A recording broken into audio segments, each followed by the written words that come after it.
In a world where hatred speaks louder than truth, sometimes a voice rises that makes the entire world stop and think.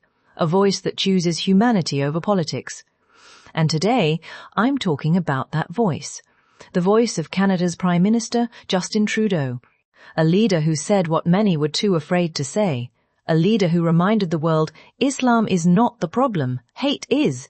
And when he said those words, the world paused. There are people who don't just speak, they speak the truth with courage.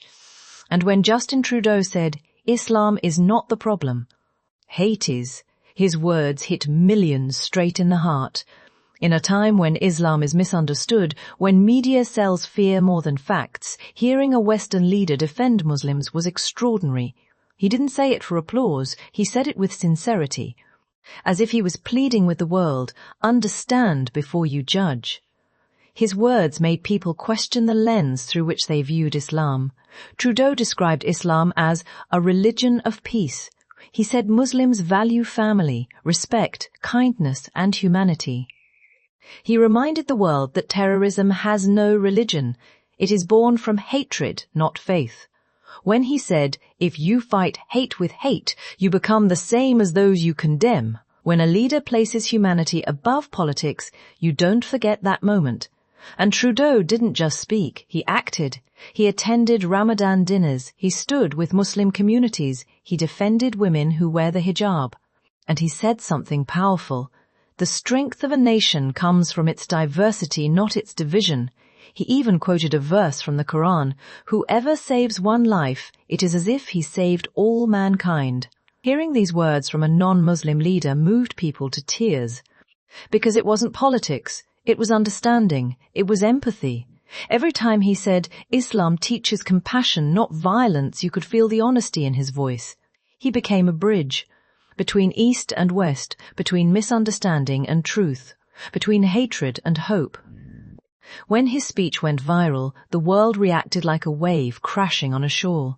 Social media exploded.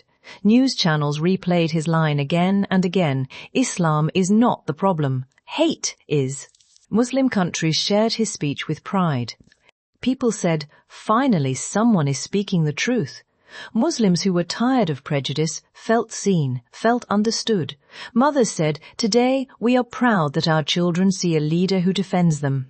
Young Muslims said, his words gave us confidence in our identity. Yes, there were critics. Some said he wanted Muslim votes. Some said he was too soft. But he did not back down. He said, standing up for what's right is never weakness. His speech changed global conversations.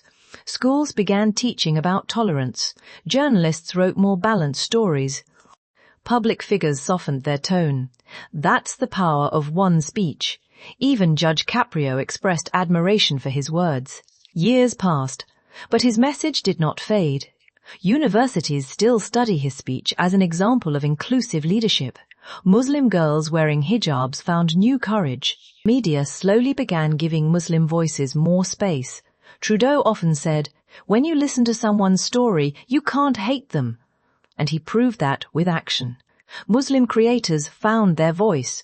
Communities held interfaith gatherings. His message broke barriers, opened conversations, challenged false beliefs.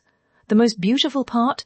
He didn't do it because he was Muslim. He did it because he was human. A reminder that humanity doesn't belong to one group. It belongs to all of us. Even today, years later, when people play the clip of him saying, hate is, the world still pauses. Because those words were not political lines, they came from the heart of a human being. Justin Trudeau reminded us that you don't need power to speak truth. You need courage. And every time the world begins drifting toward hatred, his voice rises again. A voice that reminds us, if humanity is alive, hope is alive. And as long as leaders choose love over hate, this world will never fall into darkness. Islam is not the enemy, hatred is. And the day the world understands this, humanity will win.